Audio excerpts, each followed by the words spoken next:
Assalamu alaikum, Basimot Rapatul, the leader of the Most of the Church Kiguri, Nanchigunda Pashtoon Association ceremony da the Muja youngsters is examination kilaka successfully like achieve kari di A grades, B grades, C grades matlab da daga A level ya GCSE.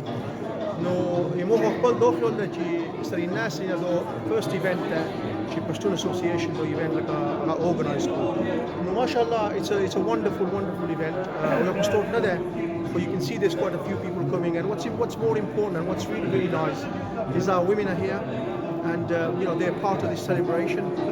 So Matlachi here with joining me with Superintendent, local policing Superintendent Jenny Pearson.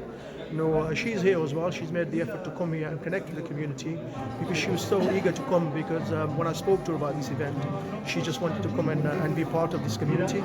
So I'll give Jenny an opportunity just to say a few words in English. Jenny, this is live at the moment. Hi, good evening. It's an absolute pleasure to come here tonight and to meet some of the students that have done so well with their exams and achieved so much. It's been a real challenging year in relation to education and children trying to achieve so much. So to be part of that and represent West Midlands Police and the Birmingham East policing community, it's great to come with Mo to meet those children and to celebrate together some fantastic work through the year. So thank you. Thank you. So I just want to say thank you for coming here and obviously promoting this event. Thank you. Because this is what we need for our community. We need to integrate. We need to make sure that we understand other communities. We need to understand that we actually, bring in other communities to be part of our community, so that we can have an easy and comfortable life, living in harmony. So I think today's event will certainly show the other communities that the Pashtun community are there at the forefront of organising this type of events and to support our children, our community. So I want to thank you for coming here, Said Rahman. Thank you. And I wish everybody in Pakistan a very happy day and a very happy evening rather. Some of you will be asleep now in bed. But, and I hope you enjoy this coverage, because Said Rahman's going to record this coverage tonight, inshallah. Okay? Thank you. Thank you. Distinguished guests, elected members of the Pak Pashtoon Association, parents, and most importantly, the students here today. Welcome to the British Pashtoon House, the home of the Pashtun community. I'm your host today, Shah Khan. Permission has been granted to me to speak in English, as we have people today who are not Pashto speakers. The first thing we would like to do is bring one of our guests, Hamid, who is going to do some tilawat for us.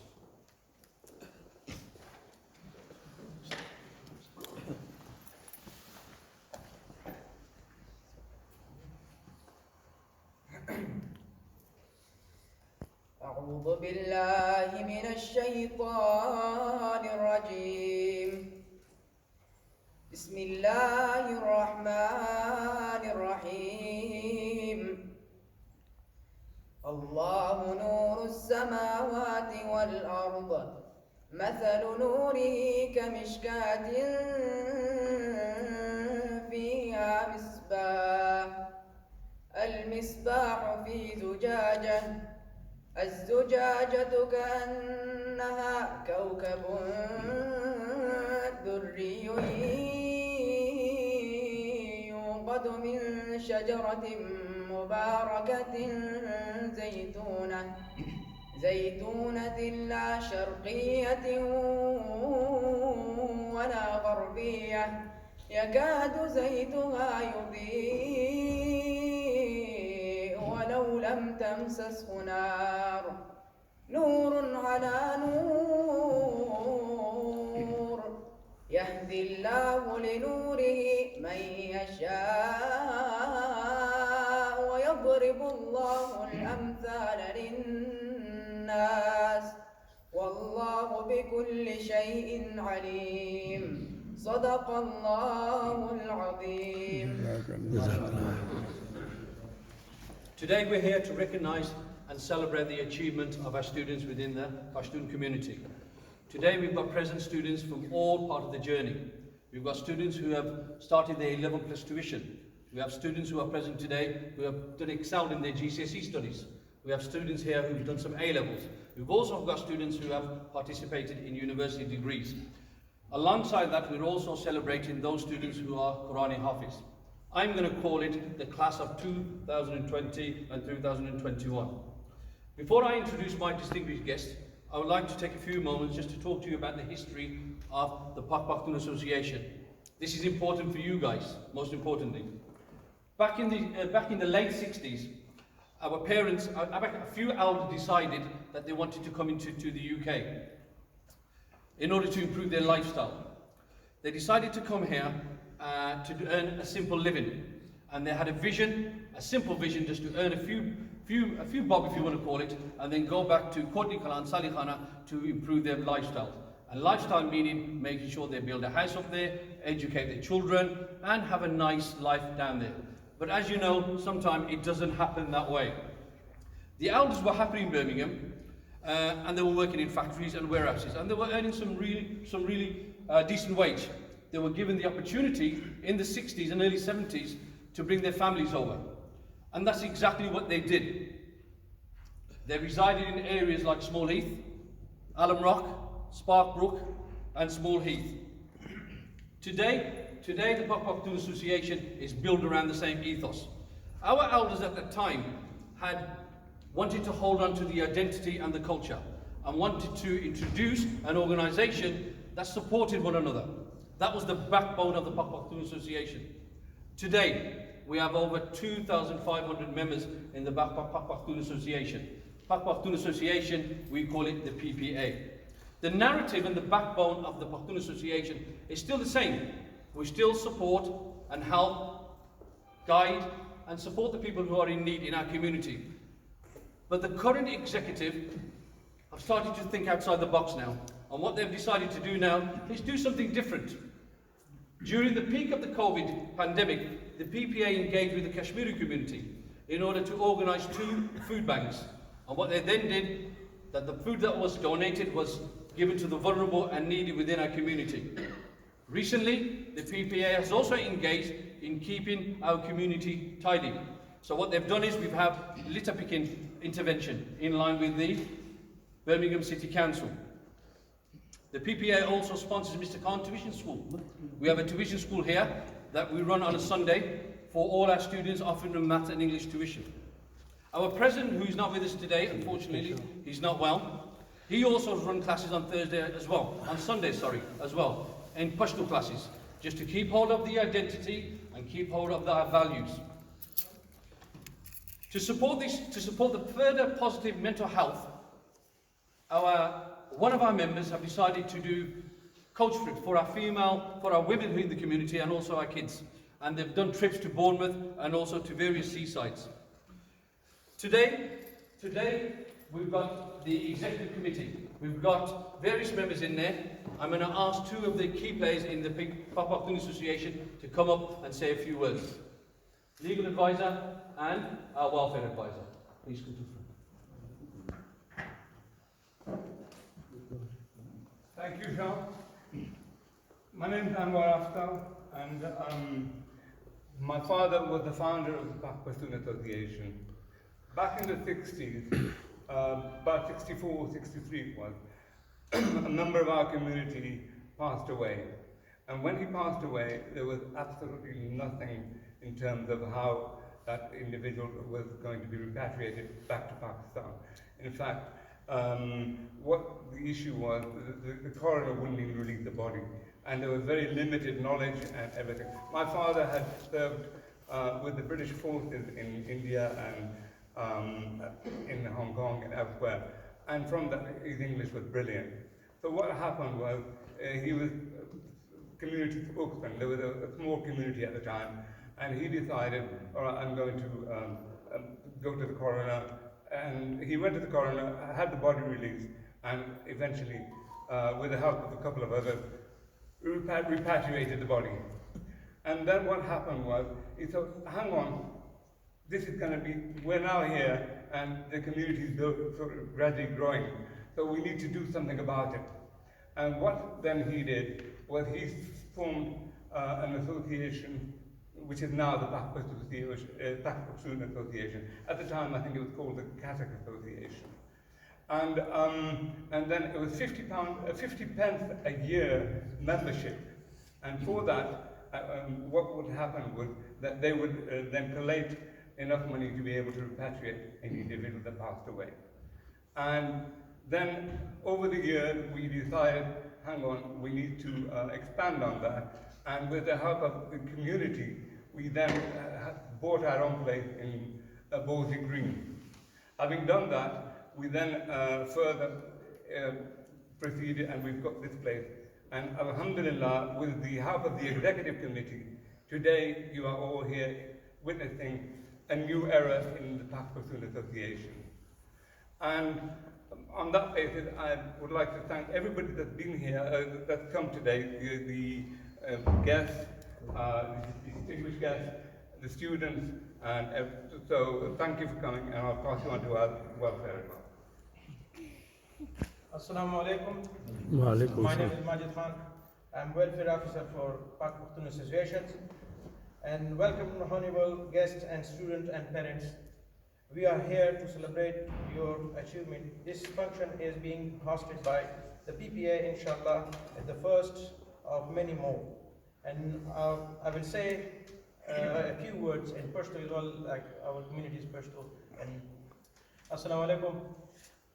زه ډېر خوشحاله یم چې تاسو موږ ته راغلي یې او زموږ ماشومان ښه ګریډز او هغه اخیستي دي او زموږ دپاره ډېره فخر خبره ده او زموږ سکول او د کرونا فیزې ماشومان شته دی او دا د زموږ یوه سرمایه ده او زموږ ماشومان چې کوم نن راغلي دي له موږ غوښتو چې داسې پیرنټس هم راشي ځکه چې د پیرنټ ډېر ضرورت دی دوی ته نن چې دی انکریج کړي دوی انکریج کوونکی ټایم یې دی ویل چې دی چې دوی نو بیا سبا به موږ سره زموږ کپتان صاحب ویلاس هم راغلی دی ځکه لږ هغه لیټ و هغه ایست ملي نه رالو کیپټن زاید دی زموږ سره solicitor barrister نثار دی ټول داسې هغه دي د دا مې دی پولیس انسپکټر نو موږ غواړو چې دی چې څنګه جوړ شوي دي دونه موږ تاسو نه موږ زیاته توقع کوو چې تاسو د دې نه زیات مخکې سئ خیره سره نو موږ ته پیرنټ ضرورت دی چې پیرنټ تاسو سره لږ مدد وکړي او پیرنټ ته موږ غواړو چې پیرنټ راغلي وي نو چې موږ هغې نه شوخ کړي وي چې بیا دې کې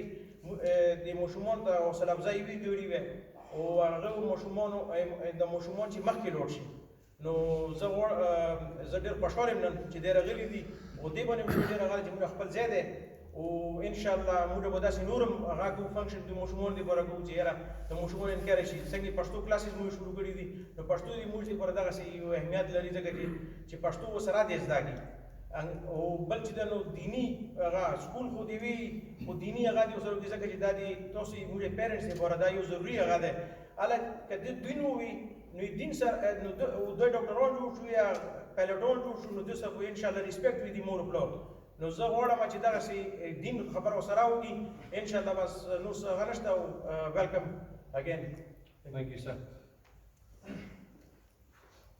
You guys think you've worked really hard, and you have.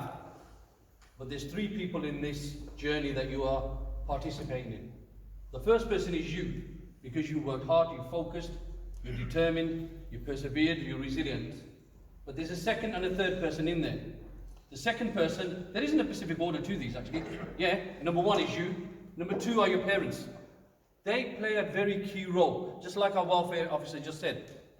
Our parents are important in this situation. If they do not support and guide and motivate you, you're not going to make it. So parents play a very, very big role, and that's why you're here today. And I thank the parents who are here as well. And the third person that's very important in this equation is the school that you go to. I have many people say to me, oh, I don't want my daughter or son to go to X school because they're no good. All schools are good. It depends on you. If you work hard, if you're focused, if you're determined, you will do well wherever it is. We've got a set of distinguished guests in front of you today. They will talk to you about their journey, and hopefully they will give you some advice in relation to your next journey. Our first guest is Detective Inspector Mohammed Yusaf. I do not need to say much about him because he's one of ours. He's a massive role model in our community. He conducts himself in a positive way, he conducts himself in a charitable way, and never proud of what he is. Yes, he's got a fantastic title, and he's earned that, and he's worked hard for that. He started off his policing career, and I think he went over to London. He spent a few years down there, and then decided he wanted to come back here. Not only for his own career benefit, but also to have an impact within our community. A key player in the Pak Pashtoon Association. I give him a moment to share his journey. Thank you, Mr. Khan. So, assalamu alaikum wa rahmatullahi wa barakatuh. So, welcome to all the guests. I know all of them. Salma, I know you as well. I've met you a couple of times. You might remember me or not. And I'm afraid that we haven't met so well.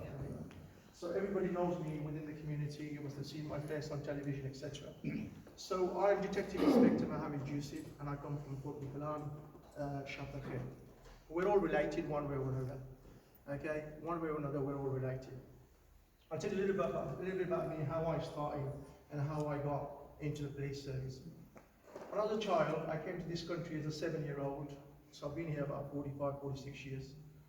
And there's only two things on my mind. I either wanted to be a pilot, I didn't make it, or a policeman driving fast cars. That was on my mind all the time.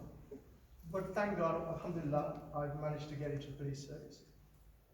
But what I found in the police service is that every day and every minute is different. Okay? I never thought in my whole life that I would see the things that I've seen in the police service. So I see the highest of the highest and the lowest of the low. But what I do as a human being, you know, I treat people with respect, with dignity, and with humanity. That's the most important thing. I served 8 years in the Metropolitan Police Service, and I've served in a number of departments. Okay, that includes the murder squad, the proactive and crime squads, etc. And I've dealt with some of the most complex investigations, one of which you've probably seen on okay, which was armed robbers committing 46 offences across the country, and my team were able to actually pinpoint every single offence and lock them up behind bars for 65 years. That was a complex investigation. I'm here today because I'm talking to you, and Mr. Shah, Mr. Khan made very good points. There's three things. There's a school. She doesn't know anything about Pashtoon society and culture, so she wants to understand it, and she's your local superintendent. So she said, I'm coming with you no matter what it is, no matter what day it is, what time it is. So I brought Jenny here with me today, and she'll obviously speak to you in a minute. But you know, the most important thing for me is, and the parents play a really, really key role, you've got to push your kids to the limit. You've got to make sure that your kids are always studying. Because my little one, third year dentistry, right? I call him little one, he's 20 years old now. But he is constantly studying hard and hard and hard. He's not going to get the 5 years, or he's not going to get his 2-1 or whatever grade you want to call it, or pass or fail, if he doesn't work hard. You've got to work hard. I worked my butt off. I couldn't speak a word of English when I come to this country. 7-year-old, I didn't go to junior school, I didn't go to infant school. I went to a language centre, they used to call it Sherborne Centre, where Joseph Chamberlain College is now, right? And I was going, A, B, C, D, like that, Well, alhamdulillah, right, I worked hard, extremely hard. I worked in factories, I worked at Rover, I worked at Ferguson, and what I did is I wanted to join the police because I wanted to be a leader in the police service, right? And I made it, right? And I've been there 25 years now, and I've only got 5 years to go. I'm looking forward to my retirement because I'll put my feet up there. But, you know, I've seen some wonderful people, and what I have seen in my community, although I was given 5 minutes, Mr. Khan, I'll give me 10 minutes, so I'm sorry. It's a bit typical of the police force. And that photo up there, by the way, that hair's all gone now, the stretch hair, so that was taken a few years back. So what I have found, right, is that our people are now moving forward. I have seen the police service, now I see Pashtuns being recruited into police service. What a wonderful opportunity.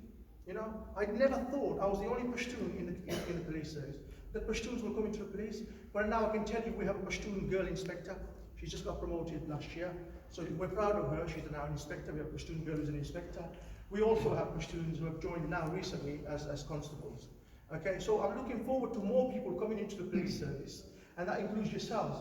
You could come in on a fast track, which will make you an inspector within 5 years, if your mindset is around the wider aspects of thinking. Or you could join the Metropolitan Police Service as the fast track superintendent. So you've got the opportunities there, but you've got to have the ground experience. It's no good me teaching you Pashto when I can't speak Pashto myself. You know, so you've got to know what you're doing before you can start teaching or telling others what to do. And what's important about this place today is our women. You know, we've got to make sure that our women are involved and that they play a key role. Okay, so that's really about me. I can stand here and talk to you for ages and ages, for 3-4 hours, but he's going to tell me to bugger off. Absolutely. You know, so I'm afraid I'm going to stop there now. So that's me. So the final message is, please, make sure that you do support your children, that you do make sure you push them to the limit, that you do get them to where they want to get to, because they will have greater careers. United Kingdom is the best country in the world. Education, you have to grab it with both hands. If you don't, you've lost out. Thank you very much. Don't sit down, sir. What we're going to ask you, sir, so if you go to the far end, can I also ask one of our executive members here to also participate in there? What we'd like to do, Detective Inspector Yusuf, is introduce you to 2 students. The first student we got is Sami Ul Rahman. Now, Sami is a year 11 student who just completed his GCSEs and he done it to exemplary level. So, Sami, could you go to the front, please? On behalf of the West Midlands Police, we would like to recognise the efforts that they've made, so we will present each student with the West Midlands Police.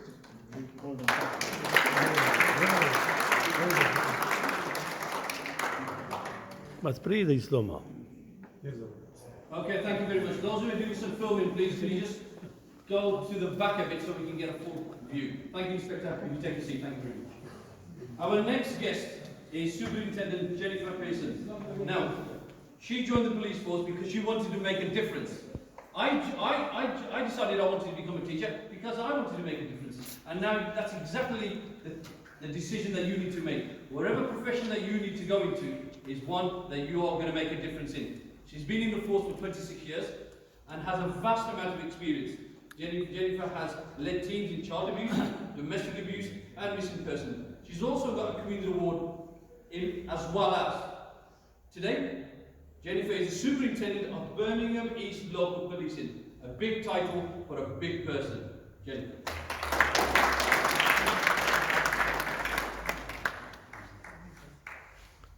Good evening, everyone. And can I just say I'm really humbled to be here this evening with you and to understand a little bit about your history, your community, and really appreciate some of the brilliant work that the students are going to be acknowledged for this evening. I joined the police 28 years ago as a special constable and got posted to Wolverhampton. And that was a very, very different time in policing. None of my family were part of the policing family, and I've got a brother, a sister, mum and dad, and they all questioned why it was that I wanted to join the police. All my family were in industry, predominantly the steel industry, and it was a real challenge for them to get their head around. Why did I want to join the police? I wanted to join the police because I wanted to make a difference. I didn't want to have a job where I was going to be earning thousands and millions. That was not my aim in life. My aim in life was to do something after 30 years that would be a difference in relation to what I was going to achieve. What I realised then when I joined West Midlands Police, eventually 2 years later, after doing my role as a special constable, in 1995 I joined, and it was a very different place to which it is now. As a female officer 26 years ago, there was lots of challenges and it wasn't easy. Did I give up? No, I didn't. Every single day was a challenge. I wanted to be a detective, but I also wanted to carry a firearm. I had to choose whether I was going to be a gun cop or actually I was going to investigate, and they wouldn't let me do both.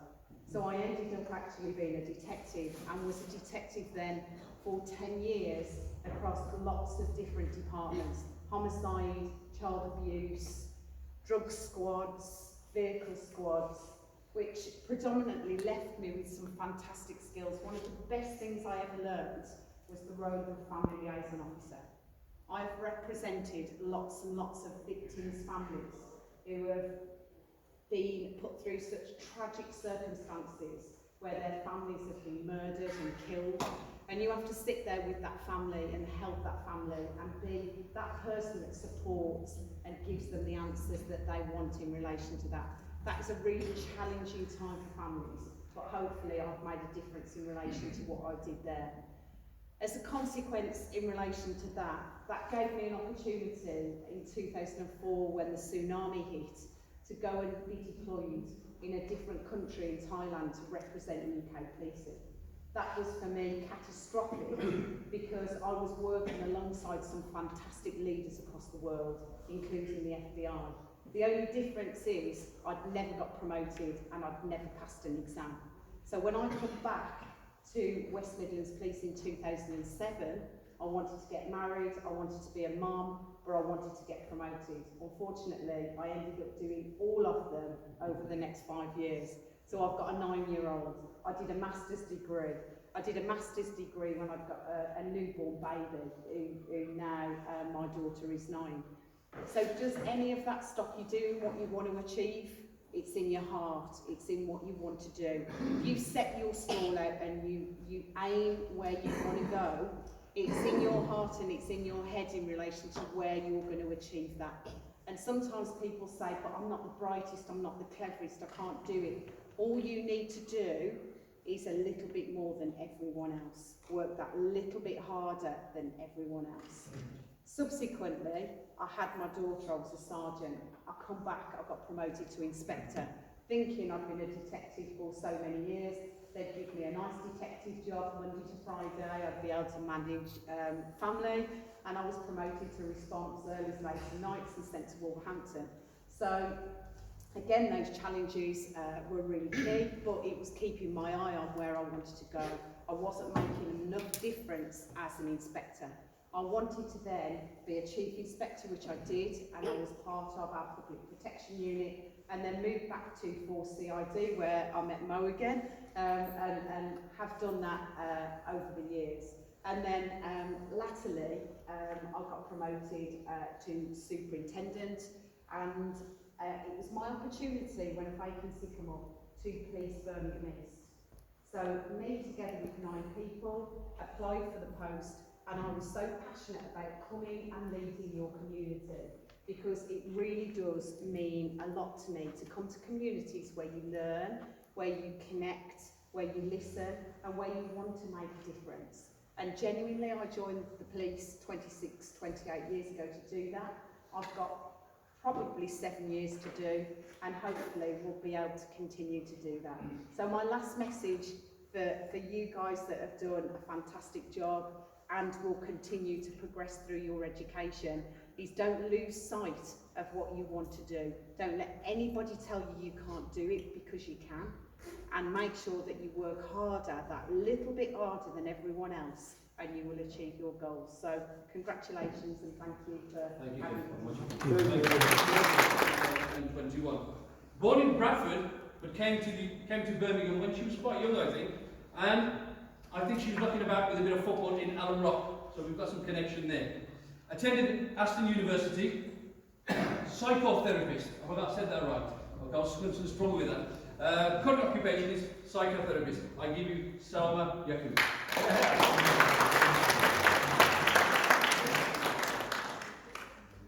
Thank you so much. Assalamu alaikum. Wa alaikum salam. It's a genuine honour and pleasure to be here. It's so lovely that we are celebrating achievements of our young ones. Too often, our parents, I have 5 boys, we're there to tell them where they're going wrong, and it's really nice to celebrate where they're going right. So congratulations to mum and dad and families who are here to support, and congratulations to you guys for all your hard work in especially challenging situation at the moment with COVID. Despite all of that, you've achieved amazing results. We're really, really proud of you. So we want to give a huge You're very generous in your introduction there. I don't actually consider myself an activist. I consider myself somebody who stands up for justice, and in a way that I'd like someone to stand up for me. If I was in trouble, I'd like to be that person to stand up for somebody who may not have the privileges that we have, whether it's in our city, in our country, or indeed abroad. And we know that the world has many challenges, but there are many beauties and much potential, and we are all part of that. You've heard some amazing life journeys here. What we can hear from that is there is nobody who doesn't have some test. You know, you may look at somebody and they may look like they've got an easy life, and your challenges and your tests are more difficult than anybody else's. But I can guarantee you there'll be somebody else who's got far more than yours. And that's just life. You know, so I'm not going to stand here, kids, and say to you, if you do X, Y, Z, you're going to have an easy life. No, that's the nature of this life. The question is, are we going to fall under those tests, or are we going to rise up? And as well as rising up ourselves, help others to rise up as well. And that for me is the measure of who we are. We've all got a limited time on this planet. None of us know for how long, maybe 80, 90, max. Just over 100 years. Maybe, and some of our loved ones are taken sooner than that. But I always think about, what would I want to be thought of for myself, as well as those closest to me, when I go? Will anybody care how much I earned? Will anybody care whether my house was really that clean? And I care about it, but you know what I mean. What we leave behind, not in terms of tombs and massive legacies, is what we did for other people and what we made them feel. And so I'm not here to say to you, you have to go for some big title. Go for it. That's what you want to do. But my role model is my mom. Yeah. Nobody here will know her. And bless her, she's still alive. She lives next door to me. Mom was 7, came to this country, late teens. Yeah. Had to learn the language, bring all of us guys up, make sure that we were all right. Yeah. And here we are out there doing stuff. So whether you're a housewife, house husband, top lawyer, top police officer, it's who you are as a human being that counts. But where we have been given these huge privileges, and I echo that, having been born in this country, and those of us who live in this country and are raising our kids in this country, we are amongst the most privileged in the whole world, literally. Even those of us who may not think we've got that much money or got our own challenges, but still, compared to the rest of the world, we're in the top 1%. The majority of people on this planet survive on literally a few pounds. They don't have housing security. They don't have clean water. They don't have a place to even go to the loo in decency and privacy and safety. These things that we can take for granted.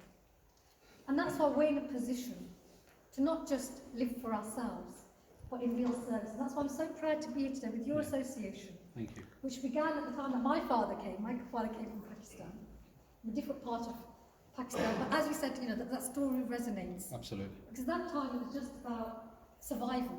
Yeah. But even then the community came together in that spirit where people helped one another. People, you know, we hear the stories how we used to share houses, share the food, you know, and as people became more and more wealthy, people became more selfish. Absolutely. And just became about my family and, you know, that competition and whose kids are doing better than others' kids. And so it's lovely to see that real authentic spirit and the real values still alive. And I think our parents will be proud of what we're doing here today to carry on that positive legacy. And really pleased to hear about the food banks, which are helping the poorest and most vulnerable in our communities, regardless of background. Because the thing that unites us all is our humanity. And regardless of colour, class, race, ethnicity, religion, we are all the family of Adam. We started with a beautiful recitation from our young brother there, and it reminded me that the very first word that was revealed in the Quran, which we believe to be the word of God, was Iqra. Read. Read in the name of the Lord who created you. So seeking knowledge, seeking education, being aware of who we are, our role, our purpose in a very conscious way. Not that we're all going to be angels, because human beings are human beings. We can be the best of creation, but we can also be the worst. And that's up to us, though. That's up to us.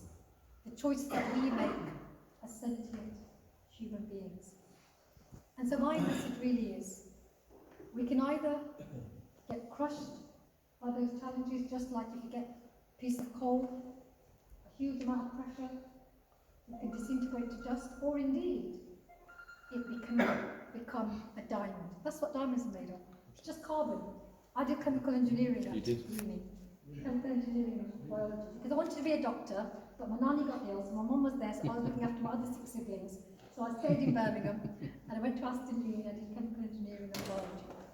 And you learn those simple things like the very same matter, the very same material, under these heat and pressure conditions can go either way.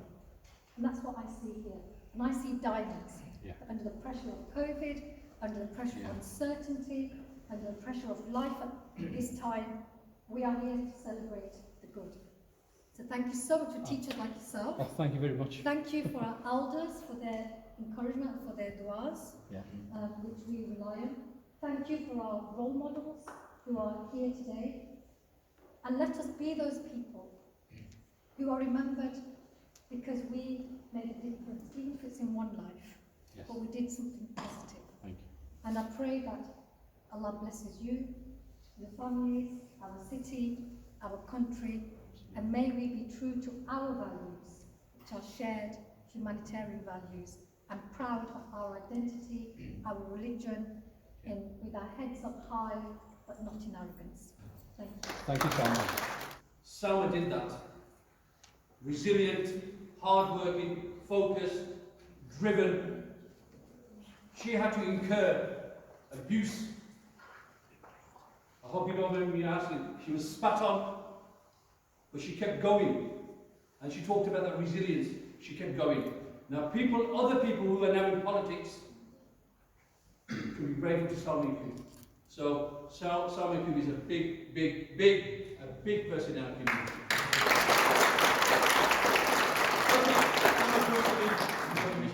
Thank you very much for coming. Thank you so much. The next awards that we're going to give is going to be our legal advisor. You've done your speech, unless you want to do another one. Yeah, I'll do a quick one. If you want to do a quick one, then you're welcome. Right, okay. I'm going to talk to you about my brother Nazir after. But before I do, I'm going to explain to you what he was born in Small Heath in 1962, and he went to Marlborough School, Marlborough Junior School, Marlborough Infant School, and then went to Waverley Grammar School, which was now Waverley School, and then I think it's something else now, Starbank. But it was Waverley Grammar School at the time, and he, having been to Waverley Grammar School, then went to Birmingham University and did his law degree. He then went on to go from there and work for a company called Glazier Solicitors, and he was working in the conveyancing department. And I went to see him, having myself worked with, as a legal executive in Coventry in criminal law, and the reason I went to see him in that respect was because when I was doing criminal law, I was working mainly in police stations, and no disrespect to the defense lawyers, but the company that I worked for, their attitude was, you're doing a brilliant job, you're getting people off in the police station, but don't get them off in the police station, take them all the way to Crown Court, we need to make money. We can't make money because you're getting them off in the police station. I quit law and I became a safety officer, and I'm saving people's lives for the last 25 years. However, then when I went to see Nazir, and I said to him, Naz, look, this is not the line for you. You need to go into prosecution. And the reason you need to go into prosecution is because you don't need to tell lies. The police give you the evidence, you use that evidence, and then prosecute it. Then he took my advice and worked for the Crown Prosecution Service. Having done that, he then got promoted to Chief Crown Prosecutor, Northwest England. And he is now famous because he's always on television. He's done a lot of issues, forced marriages, and so on. And that's the introduction I'm going to give you on him. And now, because he's not here, he's decided to send us a video, which we'll play now, and then he'll explain his side of it. Thank you. Anwar, just hold on there. You've skipped it one, so just hold on you. But what we're going to do first is we're going to introduce to you some of the students that we're giving an award to, and then we'll play the Nazir. Okay? So if you go to the front there. Our legal advisor is quite fortunate actually because he's getting 4 students. We've got Naveed Haq. Now he's a special student because what he's done is he's completed his Quranic Hafiz. So Naveed, up to the front, please.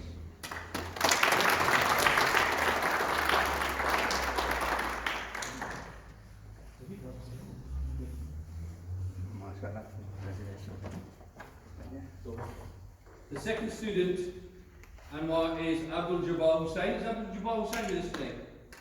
Is he with us today? Abdul Jabbar Hussain? No, he's not with us today? Okay, we have another student here present with us today, a very talented student, currently in year 9, and headhunted. I think that's the word I'm going to use. She's headhunted by Oxford University. And that's a big challenge. That's a big achievement for that person. For that person to be headhunted by Oxford University. Zara Sharif. So Zara Sharif.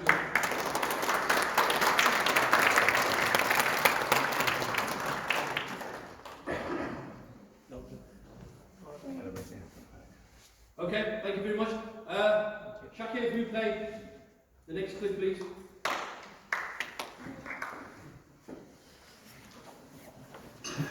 Bismillahirrahmanirrahim. Assalamu alaikum. My name is Nisar Khattak, and I am delighted to be able to say thank you very much for what you have achieved in your education, in your colleges, in your studies, for the success that you've been able to deliver, but also how proud you have made me, the Pashtun community, and this country with your continuing success and continuing achievements. Now, a little bit about me. I started in Marlborough Infant School, and then Marlborough Junior School, and then I went to Waverley School in Holmore Road, where I did my A-levels, and I went to university in Birmingham and qualified as a lawyer. I then moved into working in the Crown Prosecution Service, and as some of you will know, I was Chief Prosecutor in London, and then Chief Prosecutor for the North West of England. I was the first Muslim in both of those roles, and I then moved on to become Chief Executive of the country's Peace and Crime Commissioners. And more recently, I am now the National Advisor to the Welsh Government. I'm an advisor to the Catholic Church. I'm an advisor to the Press Standards Organisation. I'm the patron of 9 different charities. And I've worked international rule of law, work in Pakistan, Ukraine and Somalia. And therefore, everything I've been able to achieve has been achieved because of the fact that I've pursued my education. And the success that I've been able to achieve is all down to my family who supported me, and also to Allah, or most importantly to Allah. But all my failures are only mine, and I recognise that and will continue to recognise that. I have been rewarded with an OBE from the Queen. I have 4 honorary doctorates. I'm a Doctor of Law at Birmingham University, Manchester University, Leicester University and Bradford University. I'm the Fellow Honorary Fellowship at Glendower University in North Wales, and also at the University of Central Lancashire.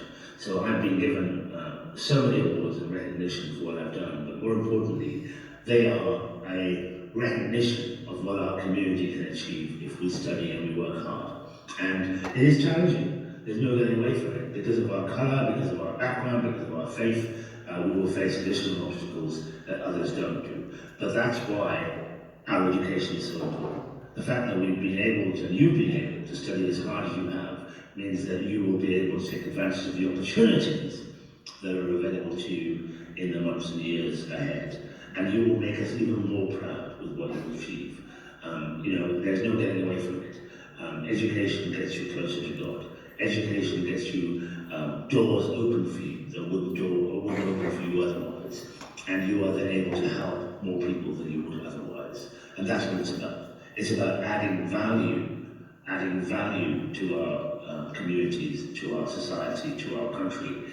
And I cannot believe how important it is that you take on the responsibilities that you are given. But you will only do that with the skills that you've been able to develop. It's important to network, it's important to remember where you're from and never forget where you came from, because that is what gives you resilience and what gives you strength. And I can assure you that you will make people more proud with what you will achieve, and you will make sure that we are a massive contributor to success, not just of your own families, but of our community. I thank you very much indeed for what you do. I thank you and hope that you will achieve so much more. And I hope that we can engage together in making not just our community stronger, but our country stronger. Just go to the front there, we're just going to give you some names there. for you to give out some certificates. The first students, welfare officer is Adam Gull. Now Adam Gull, exceptional qualifications in relation to year 11. So Adam Gull, could you go to the front please?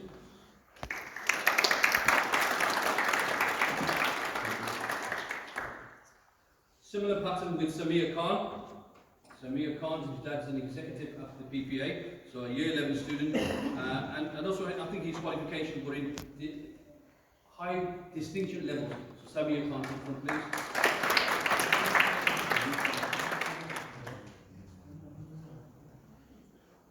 Our third student is Hassan Yusuf Wreckman, a year 8 student who's doing exceptionally well in English, maths and science. So Hassan to the front please.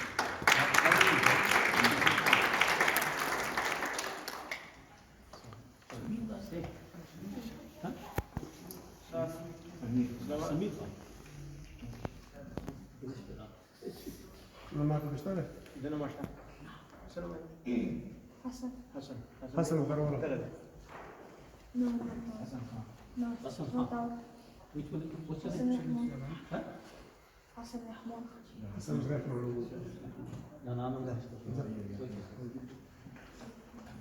I'm sure his certificate is there. We're well organised at that end. Our another guest we've got is Nisar Khattak. Now Nisar Khattak is, you will all know Nisar Khattak, very similar to our inspector. He's one of our own. One of our own within the community. Lived in Smalley, family lived in Smalley. His father was an active member, active member within the Pak Pashtoon Association. A massive role model within the community and also in charitable events. He sponsors the tuition school that we have, that we run on Sunday. He supports us in that as well. Today he's running a successful solicitors firm in the heart of our community. So he hasn't gone above and beyond in different places. He stayed within the community, in the Adam Rock area, in order to serve that community. Remember, your role, the changes that you will be making, is to serve your community at the end. And Nisar is doing exactly that. Nisar. I think I've been ambushed. Nobody told me I was going to give a speech or anything like that, but it was the only way we're going to get you here. I'll do my best. First of all, fantastic guests here. Superintendent, who we were always arguing with over extending detention. Inspector that keeps on refusing bail for clients. And we've got police officers who keep on arresting us, our clients, and dragging them to the police station. But it's all fantastic, exciting work, and it's very important. What I say to you, that you listen very carefully. Now, myself, at the age of 13, I joined the Air Cadets. And everybody was saying to me, well, you're not going to become anything professional. And I said, well, we'll see about that. And as I went through the Air Cadets, I went through all the stages, cadet, sergeant, warrant, officer, and then I got to the age of 22 and I got very disappointed because at that age, you have to leave as a cadet. But I didn't stop there because what I then did is I thought, well, hold on, I'm going to become something very important, something that people need and they will go and approach and speak to. So I thought, what is the best job I can do? Well, I can't be a pilot because I'm colourblind. I can't be a train driver because I'm colourblind. I can't do an accountancy job because I can't count. So what's the best thing to do? And I thought to myself, well, hold on, I've got eyes, I've got ears, and I've got a mouth, and what I'll do is I'll start reading a law book. And that's exactly what I did, and that's the profession I went into. Now, I'm going to cut it short so it doesn't bore you to death. But one day I was in a police station representing a client, and a police officer from behind taps me. And I looked back, and it was a firearms officer. There he was with all his weaponry and everything. And he said to me, he goes, do you remember me? And I said, no. He goes, you're the sergeant that taught me in the Air Cadets, and that's why I've got to this position. And I thought to myself, you know, I felt so proud when I saw that gentleman dressed up in that uniform, and I thought to myself, you know what, I've done something for somebody. He goes, without your discipline and hard work, maybe I wouldn't have got here. That's example number one. Example number two, my son, when he was 17, 18, says, look, Dad, I want to be a commercial pilot. And I said to him, I said, well, it's going to cost thousands of pounds, but if that's what you want to do, we'll do it. So he goes off to America, we wave him goodbye. A year later, 18 months later, he comes back and he goes, Dad, I've got my commercial pilot's license. And it's a British license and I can use it in the UK. What happens? He doesn't get the job. He applies, but no job. And what does he do? He doesn't sit down and think, oh, forget it now, that's the end of it. He says, right, Dad, I'm going to go back to university, and what I'm going to do is get my degree, which I couldn't get at the age of 18 because I took this step. And today, he's a solicitor who stands next with me in court, addressing judges and juries. Now, the reason I'm quite nervous today, one, I'm not very well, and secondly, I find it very hard to talk to my own people, and you are my own people. And I find it very hard because I have a lot of respect for the gentlemen on this side who have seen me grow from a little baby to what I am today. Most important thing is your mum and dad. Respect them, because if you don't respect them, you're not going anywhere. You're going backwards. And if you're going backwards, there's no point in wasting your time. So give that respect, give people respect, give the community respect, integrate into the community, mix with people that are very important, and then you will achieve something. And that is the important thing in this situation. Let me give you another example. Son said, Dad, I want to become a barrister. I said, fantastic. Why is that then, Dad? I said, because I'm a solicitor. I want you above me.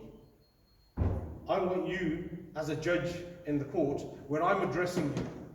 More importantly, what is he now? He's a barrister. It's very important that you aim high.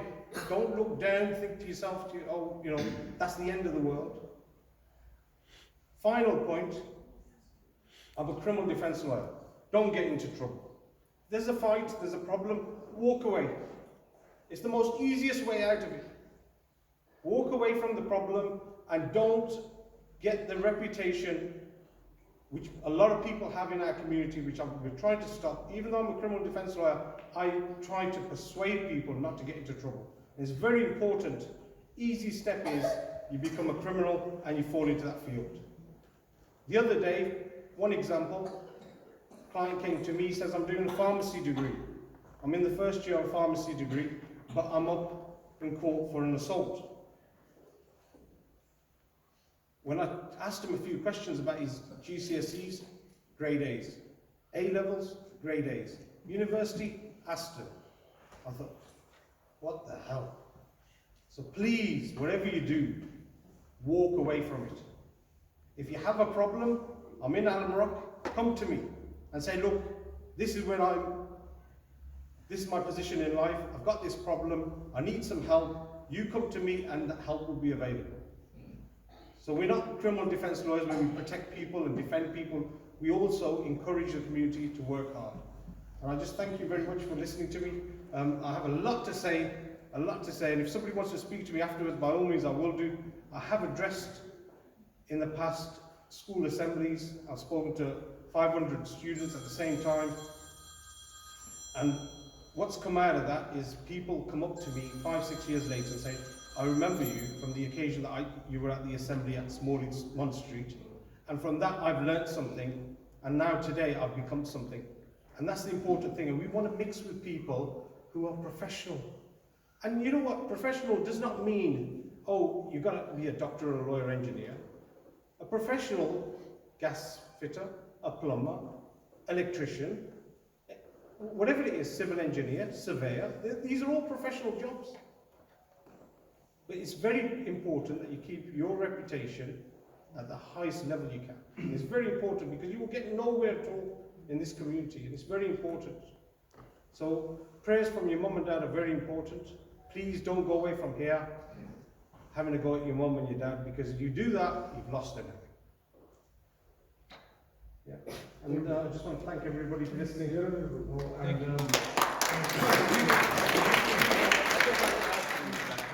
I've known been here for a long time, and one of the beauty of Nisar is everything he's become a solicitor. He's also helped his family, but the whole community, because it's so difficult to get a training contract. And this lad here has provided training contract for a lot of our community, and they've all become It's turned into a political event here now. Question time. For example, I've been, Uncle Shah mentioned I'm working for a company called Silkway West Airlines. It's a company in Azerbaijan. I've been there for 10 years now. And you'd be surprised. A lot of parallels I draw from my culture, from Pashtun culture and language over there. So much so, in fact, that I realized there's a mix of languages there between Turkish and Farsi, Dari, where our, let's say, Pashto also comes from. And now I learned their language. I can speak their language. I know how they work, I know how they think, because we also have similar thinking. Because of that, I also learned Turkish. I can speak Turkish now. So it's never give up on your culture. Embrace the culture we are surrounded by as well. And yeah, you have every opportunity. Our doors are always open to you, and make us all proud. Final story I want to mention. The other day I went to Chicago, and I was sent on a special mission because the governor of Oklahoma wanted to fly to Azerbaijan to meet the president, and I was going to fly him from there. So he spent a lot of time in the flight deck. We flew. We had 12, 13 hours flight, so we were talking a lot. And he came onto my personal life. He started to ask me, you know, where you come from, all this and that. Of course, as Uncle Shah mentioned, when he saw my name, he was already shaking, thinking, what kind of person have they put me with? But so he was very intrigued in where I was from, and in the end, I remember I also flew him back because he asked for me to fly him back as well. So unfortunately, I had to forfeit my holidays and stay there and fly him back. And I remember when I dropped him in Chicago and we left the plane, he said to me, he shook my hand, he said, Captain Khan, he said, pass my very warm and hearty regards to your parents. Yeah. To your parents. And we always say in Pashto, and we always say in, let's say, in Islamic culture that, of course, you are what your parents make you, but for somebody from an alien, let's say, culture to us in Britain, not only in Britain, he was non-Muslim, these are core values.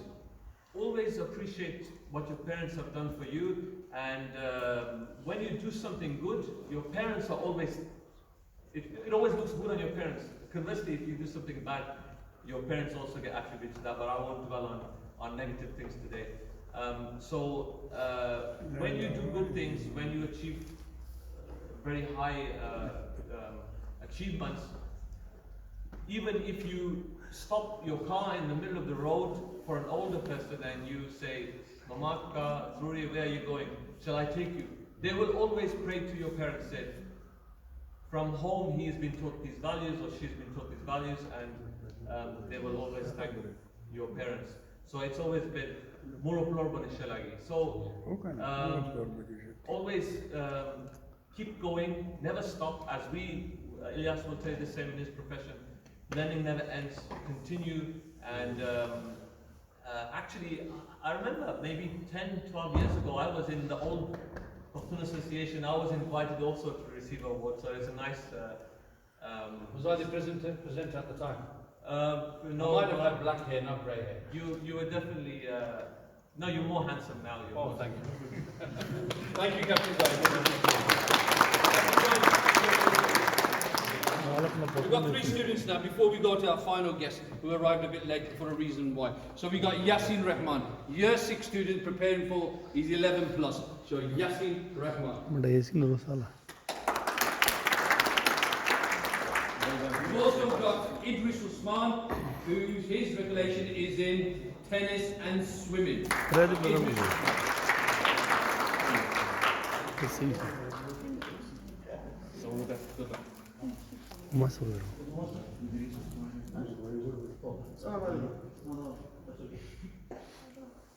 You can have this. Hold on.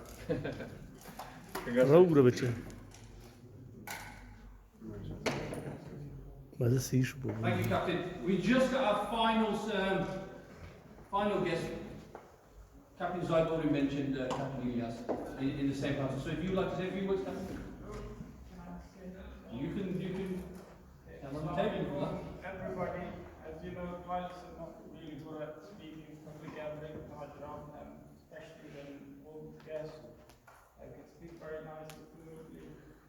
First of all, welcome to our student association gathering, and the presentation skills, mashallah, very nice. Well done. Thank you. And so also to the committee here, Majid and Razalda and everybody. So well done to them for organizing. I won't take too much of your time. It's already been really nice things said. The only thing I would say, if you want to have success in something, just remember motivation, dedication, continuous hard work. Unfortunately, there's no formula to motivation. One thing I would say, you need to do whatever you love. So if you love something, you will automatically put hard work into it. And that's what has been said quite a few times, hard work. I think that's the key to success. Unfortunately, if you find hard work as hard work, then you won't be able to do it. But if you love something, then hard work is very easy. You will not find it hard work, you will continue to do it. And just follow your passion. I always wanted to be a pilot. I wanted to be a pilot, fighter pilot to start with. But unfortunately, I failed the medical because I was overweight. Over the years, I lost, yes, but when I was 18, I went for the medical, passed all the exams, and I was told I was 30 kg over, and by 21 I've lost 35 kilos. And that was the hardest thing for me. But anyway, and unlike most of us who were born in here, went to school here, and I went to school here, the only thing I went was to Coventry University, so the medical engineering. And most of the education done in Pakistan, and then went to apply, did the training here, applied for Ryanair, but we got accepted, and here I am after 15 years. That's the short story. So motivation, dedication, continuous hard work.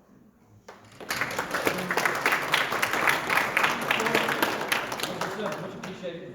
We've done all the awards for students. We've got one special award now that the West Midlands Police Force would like to give to the PPA. So, Mr. Sharif, would you accept our award on behalf of the Pak Pashtoon Association? Can I just say a couple of words, Mr. Khan? This award, obviously, it's for the Pashtoon Association. It's simply for them and their commitment to community engagement. And they transferred this centre from a really sort of deprived centre to now up-to-date, modern centre for our communities. And I think today is an example of community engagement. So I think it's important that we present this award to them for their commitment to community engagement and integration. So thank you very much indeed.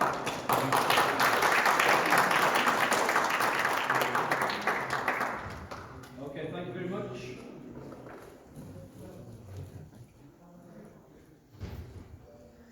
Thank you. Okay, finally, that's the end of our ceremony today. We've got some food on display for you to eat. Please join us in that. I would like to thank wholeheartedly our distinguished guests. Absolutely amazing panel that we've got today. I would like to thank the parents, and most importantly, I'd like to thank the students. You are the future at the end of the day. You're here today because you are the future. Education, the theme about education is quite difficult. Hard work, determination, putting in time there, putting effort in there. It's really difficult. The roots can be quite bitter. On the theme of education, the roots can be quite bitter in that. But believe you me, the fruits of education are very tasty later on. They're absolutely tasty. But just like the advice that you've given today, have faith. Have faith in your religion. That's the most important thing.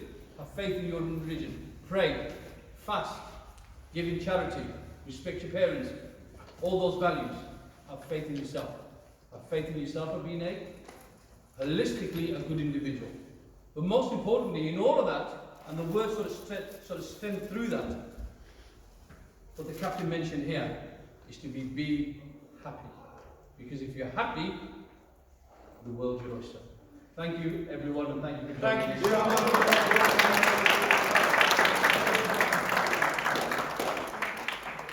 All gas for the food then.